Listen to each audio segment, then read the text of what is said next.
જય શ્રી કૃષ્ણ દર્શક મિત્રો, હું આચાર્ય દુર્ગાપ્રસાદ શાસ્ત્રી આપ સૌનું સ્વાગત કરું છું આપના રાશિફળ કાર્યક્રમમાં. આપના રાશિફળની અંદર વિશેષ કરીને તમારા માટે ઉપયોગી ટિપ્સ તો હોય જ છે. એટલે તમારા જીવનની કોઈ સમસ્યા હોય, કોઈ પ્રશ્ન હોય તો એના માટે તમે અમારો સંપર્ક અવશ્ય કરી શકો છો. ફોન નંબર નીચે આપેલો જ છે.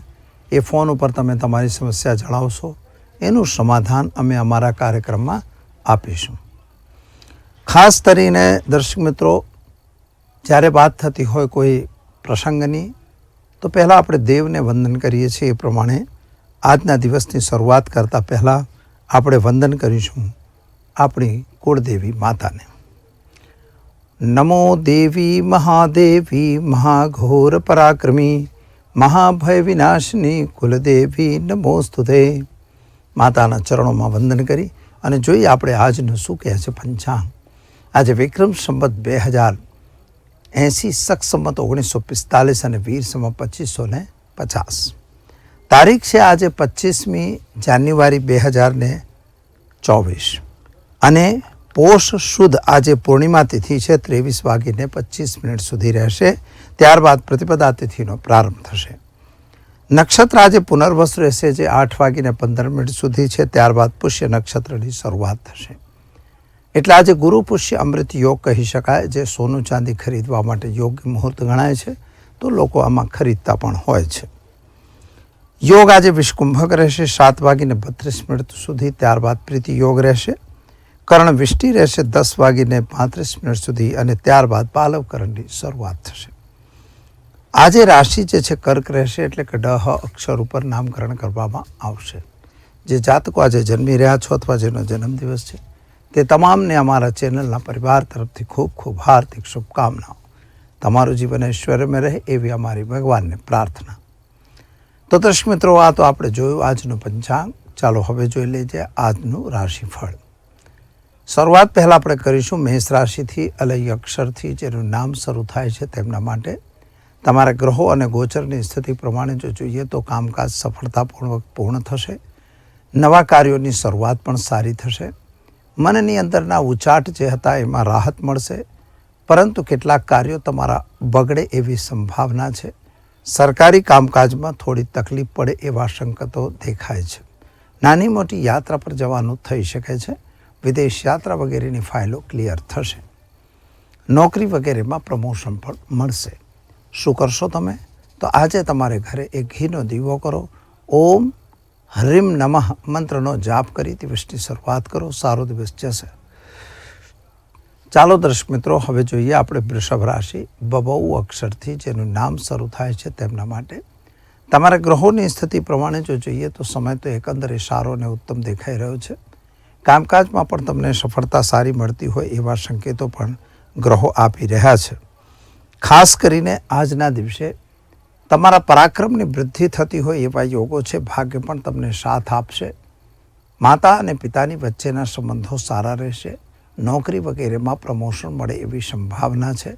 પરંતુ મિત્રો, વાહન વગેરે ચલાવતા જરા સાવધાન રહેજો અને કોઈ ખોટી યોજનાઓ બનતી હોય એ યોજનાઓમાં ભાગ ન લેતા. એનાથી તમને નુકસાન થશે. વ્યસનથી બિલકુલ દૂર રહેવાની જરૂર છે અને કોઈ ખોટી ચોરી કે ખોટી લૂંટફાટ જેવા કામોમાં તમારે જોડાવાની બિલકુલ જરૂર નથી. કુટુંબ અને પરિવારનો સાથ સહકાર તમને મળશે. શું કરશો તમે? તો આજે ચોખાનું દાન કોઈ પણ ગરીબને આપી દિવસની શરૂઆત કરજો. સારો દિવસ જશે. ચાલો મિત્રો, હવે આપણે જોઈશું મિથુન રાશિ, કચ્છ ઘ અક્ષરથી જેનું નામ શરૂ થાય છે તેમના માટે. ખાસ તમારા માટે ગ્રહ ગોચરની સ્થિતિ પ્રમાણે સમય સારો અને ઉત્તમ છે. ધંધાદારી વ્યક્તિઓ માટે પણ સમય સારો અને ઉત્તમ દેખાઈ રહ્યો છે. નાણાકીય પ્રાપ્તિ પણ તમારી સારી થશે. ખોટા માણસો તમારી સાથે ભટકાય એવી સંભાવના પણ બની રહી છે. માટે કોઈ પણ વ્યક્તિ સાથે વ્યવહાર કે સંબંધ કરવો હોય તો જરા સાચવીને કરવું. વિજાતીય સંબંધોથી જરા દૂર રહેવાની પણ જરૂર છે. ખોટા માણસોથી દૂર જરૂર રહેજો. શું કરશો તમે? તો આજે તમારે ગાયને ઘાસ ખવડાવી દિવસની શરૂઆત કરજો. સારો દિવસ તમારો જશે. ચાલો દર્શક મિત્રો, હવે આપણે જોઈશું કર્ક રાશિ. ડ હ અક્ષરથી જેનું નામ શરૂ થાય છે તેમના માટે માનસિક ચિંતા અને ઉચાટ સવારથી તમને રહી શકે છે. પતિ પત્ની વચ્ચે થોડા મતાંતર થઈ શકે છે. સાથીદારો સાથે પણ મતભેદ થવાની સંભાવના છે. સંતાન અંગેની ચિંતામાં તમને રાહત મળશે. સંતાન પ્રાપ્તિનો યોગ પણ બની રહ્યો છે. વિદેશ યાત્રા વગેરેમાં જવું હોય તો ત્યાં પણ તમે જઈ શકો છો. એટલે કે જો કદાચ વિદેશની ફાઇલો મૂકી હશે તો એનો નિકાલ તમારા તરફે આવે એવું દેખાય છે. હા, ઉતાવળે જઈ કોઈ કામ કરવું નહીં. વ્યસનમાં બિલકુલ રહેવું નહીં. ખાનપાનથી જરા દૂર રહેવું અને ખાસ કરીને કોઈની જામીનગીરી લેવી નહીં. શું કરશો તમે? તો આજે તમારે ભગવાન શિવ પર જળાભિષેક કરી ઓમ નમઃ શિવાય મંત્રનો જાપ કરી દિવસની શરૂઆત કરો. સારો દિવસ જશે. ચાલો મિત્રો, હવે જોઈએ આપણે સિંહ રાશિ. ટ અક્ષરથી જેનું નામ શરૂ થાય છે તેમના માટે તમારા ગ્રહોની સ્થિતિ પ્રમાણે જો એકંદરે વિચાર કરવા જઈએ તો ખર્ચનું પ્રમાણ વધી રહ્યું છે. નાણાંનો અપવ્યય થાય એવી સંપૂર્ણ સંભાવનાઓ દેખાય છે. માતા પિતા વચ્ચેના સંબંધો સારા રહેશે. શરદી સળેખમની બીમારી થવાની સંભાવના પણ બની રહી છે. પતિ પત્નીનો સાથ સહકાર રહેશે. કદાચ વિજાતીય સંબંધો બને એવી સંભાવના પણ દેખાય છે. વિદેશ યાત્રા વગેરેના કાર્યોમાં તમને સફળતા મળશે. શું કરશો? તો દિવસને વધારે શુભ બનાવવું હોય તો આજે તમારે મસૂરની દાળ ભગવાન શિવના મંદિરમાં દાન કરી ભગવાન શિવ પર જળાભિષેક કરી દિવસની શરૂઆત કરો. સારો દિવસ જશે. ચાલો મિત્રો, હવે આપણે જોઈએ કન્યા રાશિ. ઠ અક્ષરથી જેનું નામ શરૂ થાય છે તેમના માટે તમારી આવક કરતાં જાવકમાં થોડો વધારો થતો દેખાય છે. પરંતુ જૂના અટવાયેલા નાણાં તમારા પરત મળે એવી સંભાવના પણ દેખાઈ રહી છે. પતિ પત્ની વચ્ચેનો સાથ સહકાર સારો દેખાય છે. સંતાન પ્રાપ્તિનો યોગ પણ સરસ બને છે. કદાચ સંતાનના કેરિયર વગેરેને લઈને તમારા મનમાં જો ચિંતા હોય તો એ ચિંતા તમારી દૂર થાય એવા સંકેતો પણ ગ્રહો આપી રહ્યા છે. ખાસ કરીને આજે નોકરી વગેરે કરો છો તો નોકરીમાં પ્રમોશન મળે અથવા પ્રગતિ થાય એવા સંકેતો પણ ગ્રહો આપે છે. જો વ્યાપારી છો તો જરા સાવધાન રહીને કામ કરવું જરૂરી છે.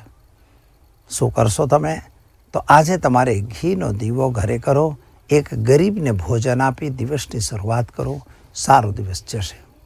ચાલો મિત્રો, હવે આપણે જોઈશું તુલા રાશિ. ત અક્ષરથી જેનું નામ શરૂ થાય છે તેમના માટે તમારા માટે ગ્રહોની સ્થિતિ પ્રમાણે જો જોવા જઈએ તો તમારા કામકાજમાં સફળતા મળતી હોય એવું લાગતું નથી. એટલે કે કાર્ય તમે જે કરી રહ્યા છો, કાર્યમાં બદલાવ લાવવા માગો છો. એટલે કાર્યને થોડું આમ વધારી દઈએ, તેમ વધારી દઈએ, આવું મનની અંદર તમારે એક વિટંબણાઓ ચાલી રહી છે. એટલે કે મન તમારું સ્થિર થતું નથી. બીજી બાબત શું છે? માતાનું સ્વાસ્થ્ય થોડું નાસાજ હોય એવી સંભાવના પણ બની રહી છે. જમીન મકાનના કેટલાક પ્રશ્નોનું સોલ્યુશન તમારું આવી જશે. સંતાન પ્રાપ્તિનો યોગ સારો દેખાય છે. લગ્ન વગેરેની જે વાતો રોકાયેલી એ વાતો પૂર્ણ થાય એવા સંકેતો પણ ગ્રહો આપે છે. ખાસ કરીને આજે જે નોકરીમાં ટ્રાન્સફર વગેરેની અપેક્ષા રાખતા હો તો તમારા ટ્રાન્સફર થવાની સંભાવના વધી રહી છે. આજે તમારે વ્યસનથી દૂર રહેવું અને કોઈ પણ ખોટું કામ બને તો નહીં કરવું. કોઈ પણ સિગ્નેચર વગેરે કરવી હોય તો બિલકુલ નહીં કરવું. વાંચ્યા વગર સિગ્નેચર કરવું એ તમારા માટે નુકસાનનું કારણ બની શકે છે. તો શું કરશો તમે? તો આજે દિવસને વધારે શુભ બનાવવું હોય તો કોઈ પણ ગરીબને તમારે વસ્ત્રનું દાન આપવાની જરૂર છે. એમાં ગરમ વસ્ત્ર આપો તો વધારે સારું ગણાશે. ચાલો મિત્રો, હવે જોઈશું આપણે વૃશ્ચિક રાશિ. ય અક્ષરથી જેનું નામ શરૂ થાય છે તેમના માટે તમારા ગ્રહોની સ્થિતિ સામાન્ય રૂપથી સારી અને ઉત્તમ છે. ઘણા કાર્યો તમારા જે બગડેલા હોય એ બની જાય એવી સંભાવના છે. માતા અને પિતાની વચ્ચેના સંબંધો સારા રહેશે. ઉતાવળે કોઈ કામ થતું નથી એ વાતને ધ્યાનમાં રાખવું. ભાઈ બહેન સાથેના સંબંધો પણ સારા રહેશે. જમીન મકાનના જે પ્રશ્નો તમારા હતા એનું સોલ્યુશન આવે એવી સંભાવના દેખાય છે. અને મનના જે વિચારો હતા એ વિચારો પરિપૂર્ણ થતા હોય એવો તમને અહેસાસ થશે. પરંતુ મિત્રો, અહંકારથી દૂર રહેવું જરૂરી છે અને જુઠ્ઠાનો સહારો બને ત્યાં સુધી ઓછું લેશો તો વધારે સારું પરિણામ મળશે. અને ખાસ કરીને તમારે આજે ઓમ નમઃ શિવાય મંત્રનો જાપ કરી દિવસની શરૂઆત કરો. સારો દિવસ જશે. ચાલો મિત્રો, હવે આપણે જોઈશું ધન રાશિ. ભ ફ ધ અક્ષરથી જેનું નામ શરૂ થાય છે તેમના માટે તમારા ગ્રહોની સ્થિતિ પ્રમાણે જો વિચાર કરવા જઈએ તો તમારા માટે ગ્રહો ઉત્તમતા તરફ તમને લઈ જઈ રહ્યા છે. કેટલાક વિચારાયેલા તમારા કાર્યો એ પૂર્ણ થાય એવી સંભાવના છે. કેટલાક લોકોની સાથેના સંબંધો જે બગડેલા હતા એ સારા થાય અથવા સુધરે એવી સંભાવના પણ બની રહી છે. માતા પિતાનો સંબંધ સારો અને સ્વાસ્થ્ય પણ સારું રહે એવી સંભાવના દેખાય છે. નોકરી વગેરેની અંદર પ્રગતિ થાય અથવા નોકરીમાં તમે આગળ વધો એવી સંભાવના પણ વધી રહી છે. ખાસ કરીને નવા કાર્યોમાં જે તમે જોડાઈ ગયા છો તો એ કાર્યોમાં જરા ધ્યાન રાખવાની પણ જરૂર છે. શું કરશો તમે? તો આજે તમારે ઘરે એક ઘીનો દીવો કરજો અને ઓમ નમો ભગવતે વાસુદેવાય મંત્રનો જાપ કરી પીપળે જળ ચઢાવી દિવસની શરૂઆત કરો. સારો દિવસ જશે. ચાલો મિત્રો, હવે આપણે જોઈશું મકર રાશિ. ખજ અક્ષરથી જેનું નામ શરૂ થાય છે તેમના માટે તમારા ગ્રહોની સ્થિતિ સામાન્ય રૂપે સારી અને ઉત્તમ છે. નાણાકીય પ્રાપ્તિ પણ સારી છે. ધંધાદારી વ્યક્તિઓ માટે પણ સમય સારો છે. ખોટા માણસોથી જરા દૂર રહેવાની તમારે જરૂર છે. ઉતાવળે કોઈ કામ કરવાની જરૂર લાગતી નથી. જો કદાચ ખોટું કામ થશે તો તમને નુકસાનનો સામનો કરવો પડશે. આજે જમીન મકાનના પ્રશ્નોનો સોલ્યુશન આવશે. સ્વાસ્થ્ય બાબતની થોડી ચિંતા રહેશે. સંતાન સંબંધી ચિંતામાં થોડો વધારો થાય એવી સંભાવના દેખાય છે. ખોટા માણસોથી દૂર રહેવાની જરૂર છે. વ્યસન બિલકુલ નહીં કરવું અને ખાનપાનથી દૂર રહેવું અને ખોટા કાગળિયા ઉપર સહીઓ કરવી નહીં. એવા તમે થોડા ધ્યાન રાખશો તો તમારા માટે ખૂબ સારો દિવસ રહેશે. ઉપાય તરીકે આજે ઓમ ક્લીમ નમઃ શિવાય મંત્રનો જાપ કરી ભગવાન શિવ પર જળાભિષેક કરો. દિવસની શરૂઆત કરો. સારો દિવસ જશે.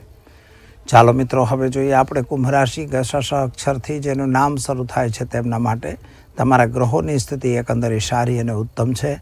નાણાકીય પ્રાપ્તિ પણ તમારી સારી છે. ધંધાદારી વ્યક્તિઓ માટે પણ સમય સારો છે. ઉતાવળે આંબા પાકતા નથી. એ યુતિને તમારે ધ્યાનમાં રાખીને જ કામ કરવું પડશે. એનાથી તમને રાહત સારી પ્રાપ્ત થશે. ખાસ કરીને આજે જમીન મકાનના પ્રશ્નોનું સોલ્યુશન આવશે. લગ્ન વગેરેની વાતો અટકી હશે તો પૂર્ણ થશે. કોઈની જોડે પૈસાની લેવડ દેવડ આજે કરવી નહીં. વ્યસનથી દૂર રહેવું અને ખાસ કરીને જામીનગીરી કોઈને લેવી નહીં. તો શું કરશો દર્શક મિત્રો? તો આજે તમારે એક નાનકડો ઉપાય કરવો છે. કાળા તલના લાડુ બનાવી ભગવાન શિવને અર્પણ કરી કોઈ ગાયને ખવડાવી દિવસની શરૂઆત કરો. સારો દિવસ જશે. ચાલો મિત્રો, હવે જોઈશું આપણે મીન રાશિ. દ અક્ષરથી જેનું નામ શરૂ થાય છે તેમના માટે તમારા ગ્રહોની સ્થિતિ એકંદરે સારી અને ઉત્તમ છે. ધંધાદારી વ્યક્તિઓ માટે પણ સારો સમય છે. પરંતુ સંતાન સંબંધી ચિંતામાં વૃદ્ધિ થતી હોય એવું લાગે છે. તમારા અભ્યાસમાં પણ થોડો પ્રોબ્લેમ આવે એવા સંભાવના છે. તમારા માન પ્રતિષ્ઠામાં પણ થોડો ધક્કો લાગે એવું દેખાય છે. નાની મોટી યાત્રા પર તમારે જવાનું થઈ શકે છે. એટલે સાવધાનીથી કામ કરવું એ ખૂબ જરૂરી છે. ખાસ કરીને તમારે બીમારીની બાબતમાં વિચારીએ તો સ્વાસ્થ્ય થોડું નાસાજ અથવા ગડબડ હોય એવી સંભાવના સંપૂર્ણપણે દેખાય છે. શું કરશો તમે? તો ઓમ નમઃ શિવાય મંત્રનો જાપ કરી દિવસની શરૂઆત કરો. સારો દિવસ તમારો જશે. તો દર્શક મિત્રો, આ તો આપણે જોયું 12 રાશિઓના જાતકોનું રાશિફળ. અને હવે આપણે જોઈશું આજના ટીપ અંગે. દર્શકો, જે રીતે આપણે વાત કરીએ છીએ દર વખતે, તો કેટલીક કંઈક સમસ્યા હોય એનું સમાધાન તો આપણે અહીં શોધીએ છીએ. આજે પ્રશ્ન આવ્યો છે કે છોકરીઓ અથવા દીકરીઓના લગ્ન ન થતા હોય તો દરેક માતા પિતા દીકરીના લગ્નથી ચિંતિત હોય જ છે. તો આ ચિંતાને કેવી રીતે આપણે દૂર કરી શકીએ? તો સૌથી પહેલો પ્રશ્ન છે કે જો જ્યોતિષની રીતે તમારા લગ્ન થતા કેમ નથી? શા માટે પ્રોબ્લેમ થાય છે? અત્યારની પોઝિશનની અંદર તો જે વાતો આવતી હોય છે એમાં એવું દેખાય છે કે ભાઈ 1 કરતાં 1 કરતાં વધારે એફઆઈઆર્સ હોય છે. ઘણી વખત તો લગ્ન થયા પછી પણ એફઆઈઆર્સ હોય છે. આ બધાનું રહસ્ય અને કારણ શું? તો જ્યારે તમારા કુંડળીનો અભ્યાસ કરવામાં આવે તો મિત્રો એક વાત યાદ રાખો કે બહેનો અને દીકરીઓની આજે વાત કરીશું, પછી છોકરાઓની કરીશું. તો દીકરીઓની કુંડળી હોય તો એની અંદર એક વસ્તુ હોય છે, તમારો લગ્નેશ મજબૂત હોવો જોઈએ, એટલે કે પહેલો ભાવ તમારો મજબૂત હોવો જોઈએ. એ તો બરાબર છે. પહેલો ભાવ અને સપ્તમેશ એટલે સાતમો ભાવ જે હોય, સાતમો ભાવ તમારા પતિનો ભાવ કહેવાય. પણ એક વસ્તુ તમને સ્પષ્ટતા કરી દેવી મિત્રો, કે જેમ કે તમારી કુંડળી હોય તો પહેલો ભાવ હોય ને પહેલાંથી જે 12મો ભાવ હોય એ તમારા સુખનો જ ભાવ કહેવાય. કોઈ પણ વર્ગથી, કોઈ પણ ઘરથી એનો 12મો ભાવ એના સુખનો ભાવ કહેવાય. દાખલા તરીકે તમને ઉદાહરણ તરીકે સમજાઈએ તો દાખલા તરીકે પહેલા ભાવમાં જે ગ્રહ હોય અને એ જો 12મા ભાવમાં બેસી જાય, દાખલા તરીકે લગ્નનો માલિક મંગળ છે અને મંગળ 12મે બેઠો, તો એ 12મે મંગળ બેઠો અને જો એનો શનિ સાથે અથવા તો શુક્ર સાથે સંબંધ થયો તો તમે સમજો એને જે સુખની વાત હોય લગ્ન પછીનું એ એને પર્યાપ્ત માત્રામાં મળે.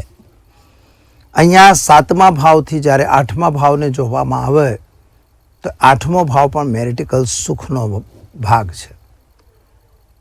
તો સૌથી પહેલાં તો આપણે જોવું જોઈએ કે ભાઈ એના લગ્ન થશે કે નહીં. તો લગ્ન થશે તો લગ્નેશ મજબૂત હશે. લગ્નેશ કદાચ 7th હાઉસમાં અથવા તો 12thમાં કે 8th હાઉસમાં બેઠો હોય તો મેરેજ થાય. હવે પ્રશ્ન છે કે 7મા ભાવનો માલિક, કદાચ 7મા ભાવનો માલિક પણ મજબૂત હોય, એના પર શુભ ગ્રહો જો જોતા હોય, 7મા ભાવનો માલિક 7મા ભાવ બેઠો હોય, તો આવી સ્થિતિની અંદર તમારા મેરેજ તો થશે અને મેરેજ સારી રીતે પણ પતશે. પરંતુ જો 7મા ભાવ ઉપર કોઈ નીચ ગ્રહની દ્રષ્ટિ હોય, ત્યાં શનિ કે રાહુ કે મંગળ હોય કે સૂર્ય હોય, તો આવી સ્થિતિ જો આવી જાય તો તમે સમજો કે તમારા લગ્ન થવામાં વિલંબ લાગે, એટલે મોડું થાય. ઘણી વખત લોકો પૂછતા હોય કે અમારું મોડું કેમ? તો મોડું કેમ થયું એ જાણવું બહુ જરૂરી છે. કારણ કે લગ્ન મોડા થઈ રહ્યા છે એનું કારણ છે કે તમારો 7મો ભાવ દૂષિત થઈ રહ્યો છે, લગ્નેશ પણ દૂષિત થઈ રહ્યો છે. એ બંને ઉપર મેક્લિફિકેશન એટલે કે નીચ ગ્રહોની દ્રષ્ટિ પડી રહી છે. હવે આવી જો પરિસ્થિતિ તમારી હોય તો લગ્ન થવામાં વાર લાગે. ઉપરાંત ત્યાં પાપ કર્તરી છે કે શાપિત છે કે અંગારક છે કે એવા કોઈ દોષો આવી ગયા હોય તો પણ આ પરિસ્થિતિનું નિર્માણ થતું હોય છે. હવે આપણે જોવું શું? તો તમારે જોવાનું એમાં એટલું જ હોય છે કે જો આવી રીતની તમારી કુંડળીની અંદર સિચ્યુએશન હોય તો તમારા લગ્ન મોડા થશે. હવે દીકરીઓ માટે આ બહુ મોટો પ્રશ્ન થઈ જાય છે કે જ્યારે આવો રીતે તમને મોડા લગ્ન થવાના છે તો એના કેટલાક ઉપાયો છે. નોટ કરી લેજો. ઉપાય બહુ સારા છે, સરળ છે. દેવી માતા મંદિરનું જે હોય, અંબિકા મંદિરમાં શણગારનું સાધન હોય એ લઈ જઈને માતાના મંદિરમાં ચઢાવવાનું. ગુરુવારના દિવસે આ કામ તમારે કરવાનું. બીજું, ચણાની દાળ લેવાની, હળદર લેવાની, એમાં થોડાક રૂપિયા મૂકવાના અને ગુરુવારે કોઈ બી બ્રાહ્મણને દાનમાં આપી દેવું. હવે એવું કોઈ ના પૂછતા કે બ્રાહ્મણ જ નથી મળતા. બ્રાહ્મણ તો મળી જશે. ગાયો નથી મળતી આપણા અમદાવાદમાં, એ વાત બરાબર છે, પણ બ્રાહ્મણ તો મળી જશે. બીજું એક કામ કરવાનું કે ગોળ, ખાવાનો ગોળ આવે એ ગોળનું દાન શિવ મંદિરમાં તમારે જો મંગળ હોય તો મંગળવારે આપી દેવાનું. આ નાના નાના પ્રયોગો છે પણ બહુ સારા છે, કરશો બહુ સરસ રિઝલ્ટ આપશે. અને બીજો એક મંત્ર છે, ક્લીમ કાત્યાયની મહામાય મહાયોગિન્યધીશ્વરી નંદગોપ સ્તમ દેવમ પતિમે કૃતે નમઃ ક્લીમ ઓમ. આ મંત્રનો તમારે જાપ કરવાનો છે. રોજ 1 માળા, 2 માળા, 3 માળા જેટલી થઈ શકે એટલી માળા, પણ રોજની જેટલી કરો એટલી દરરોજ કરવાની છે. એ અનુષ્ઠાન કહેવાય. કદાચ આનું કેવી રીતે અનુષ્ઠાન કરવું, પૂજા કરવી, એ વસ્તુમાં તમને કોઈ પ્રશ્ન હોય તો અમારો ફોન નંબર નીચે આપેલો છે, તમે સંપર્ક કરી શકો છો. મારા મોઢે મંત્ર તમારે લેવાનું હોય તો તમારે ચા પાણી કર્યા વગર નાહી ધોઈને મને ફોન કરવાનો. હું તમને એ મંત્ર બતાવી દઈશ. બરાબર? એક દિવસ અગાઉ વાત કરી લેશો તો વધારે સારું રહેશે. છતાંય જે રીતે ગમે એ રીતે બસ આટલો પ્રયોગ તમે કરો તો તમારા મન. બીજું, કુંડળીમાં કોઈ દોષ હોય તો એનું નિવારણ તો કરાવવું પડશે. એ દોષ નિવારણ થાય આ રીતે કરો, અવશ્ય તમારા લગ્ન ઝડપથી થઈ જશે. તો દર્શક મિત્રો, સમય થયો છે રજા લેવાનો. આવતીકાલે ફરી મળીશું નવા વિષય સાથે. જય માતાજી.